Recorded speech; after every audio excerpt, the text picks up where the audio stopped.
So, something significant and highly provocative has just been completed in Eastern Europe. Putin is arguably bringing NATO closer to open conflict than at any other point since 1945, with his known Zapad military drills.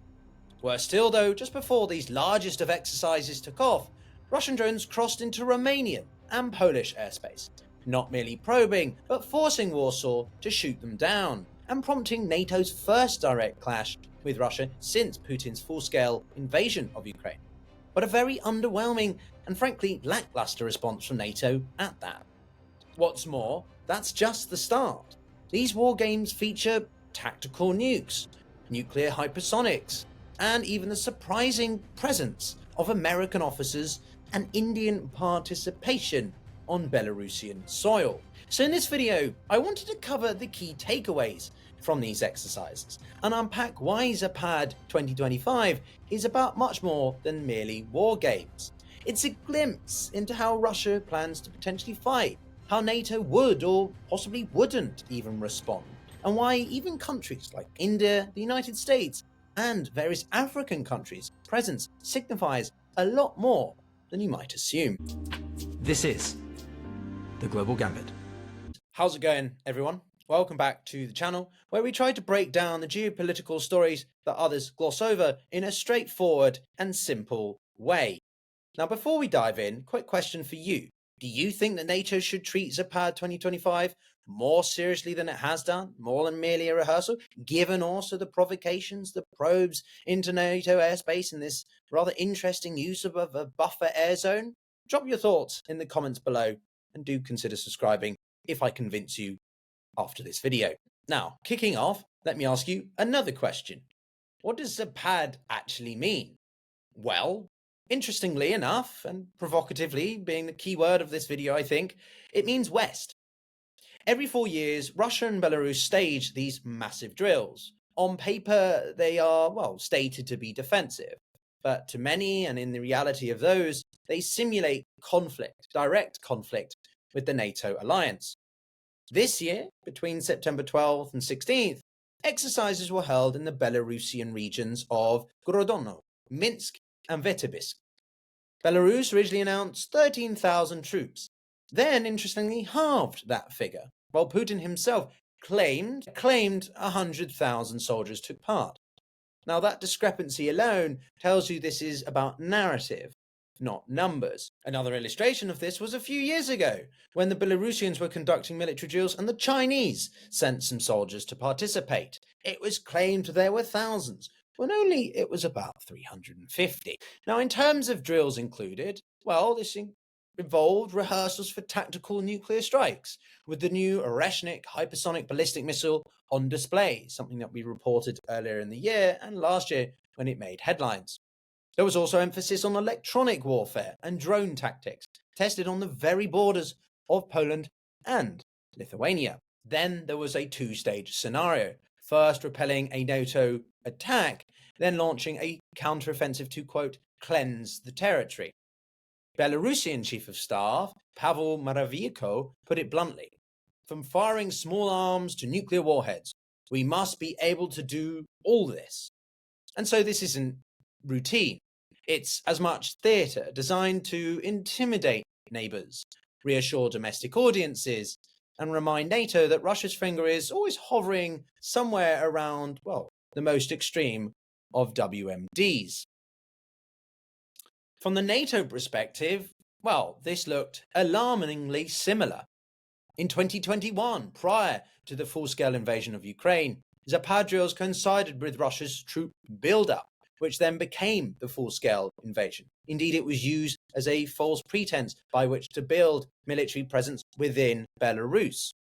And that history is seared into European capitals now.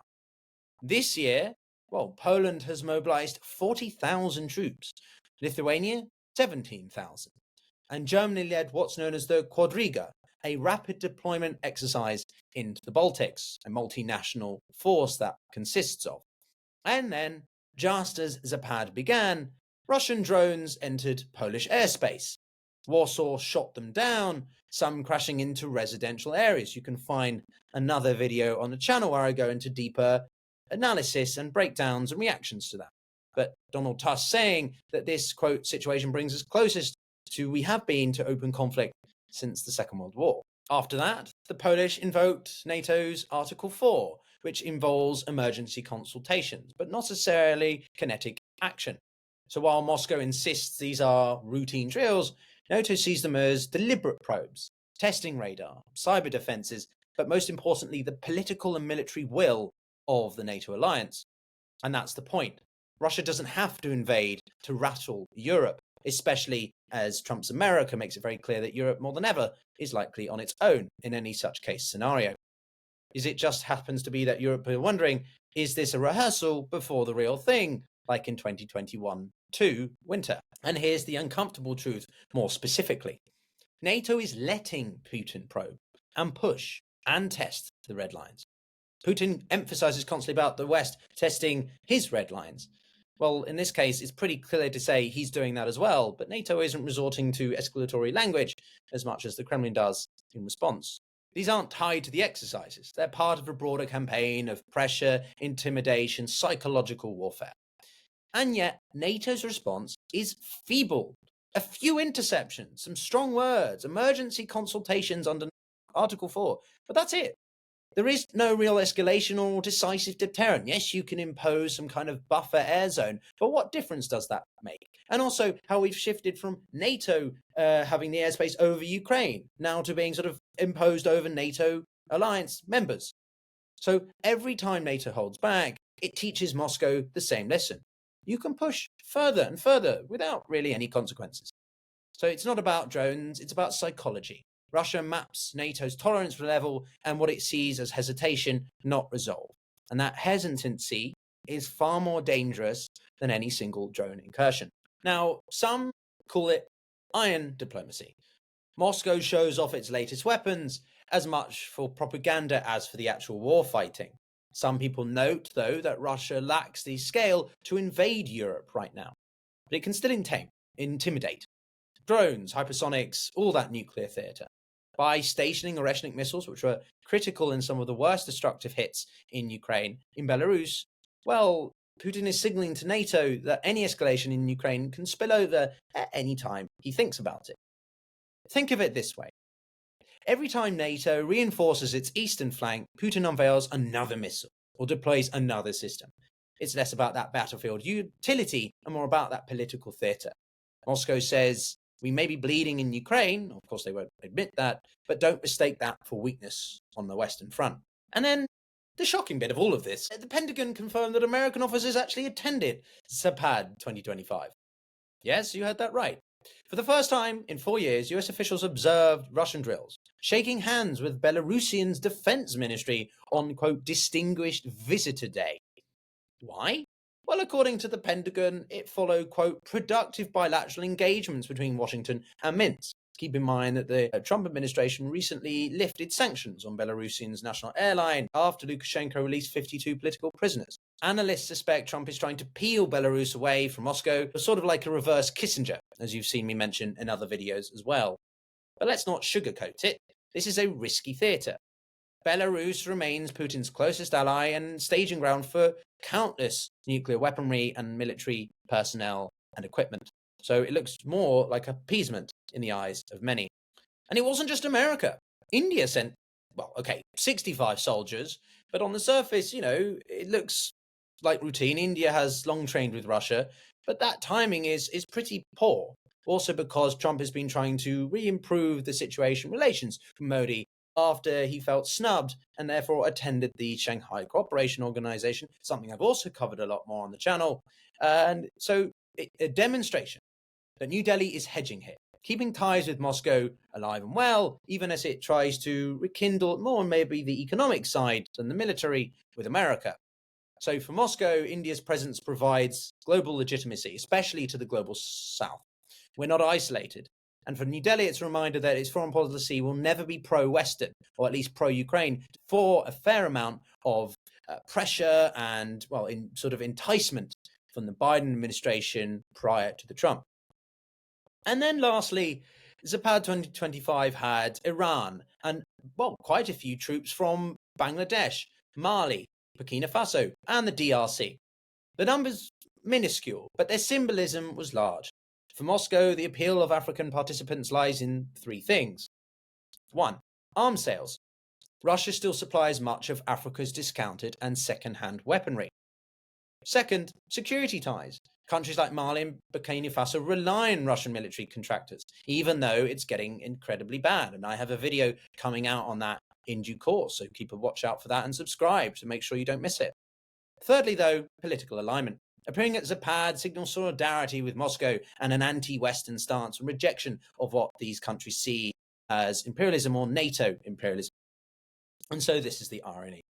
Russian military has been mauled in Ukraine, tens of thousands of casualties, destroyed armor, humiliating retreats. But African states still line up to march with Moscow. Why? Because these drills aren't about the competence. They are about the optics, the imagery. I think you get the point by now. It's all provocative.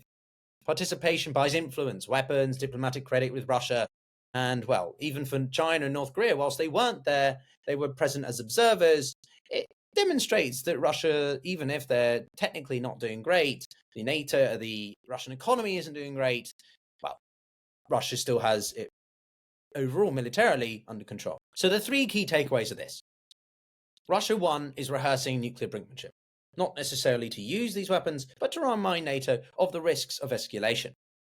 2, worse still, NATO is visibly rattled. Poland's Article 4 invocation to Germany's rapid deployment drills, the alliance is preparing for worst-case scenarios, but not actually behaving on them effectively. And then 3, NATO's hesitation is dangerous because it allows Putin to continue to probe further and further, and in more faceted ways, not just in kinetic means, but with cyber attacks and other diplomatic pressures, such as with these effective global alignments. It's a stage where every major power plays out its strategy. And so it's political theatre at the world's highest of world stages. What we've seen in Zapad 2025 is theatre, but it's dangerous. And Russia just isn't rehearsing for a potential war. It's using these drills as a stage to showcase weapons, test those defences, and pull even more countries that could be very useful in any hypothetical scenario closer. The real question is how far this is a bluff or a rehearsal for something much darker. If you don't know me, my name is Pyotr Kurzin. I'm half British, half Russian, having been brought up in the West, but with a lot of Russian influences. And I spent over a decade studying and working in international relations, economic statecraft, and strategic studies. I held a master's from the University of Johns Hopkins SAIS, and through the noise, I tried to cut to the very details by interviewing other experts, be it diplomats, analysts, economists, activists, and more. And if that resonates with you, then do consider subscribing and joining the community to support the work as I try to be as diversified but accurate to the truth as possible. Look forward to seeing you all in the next one, and take care.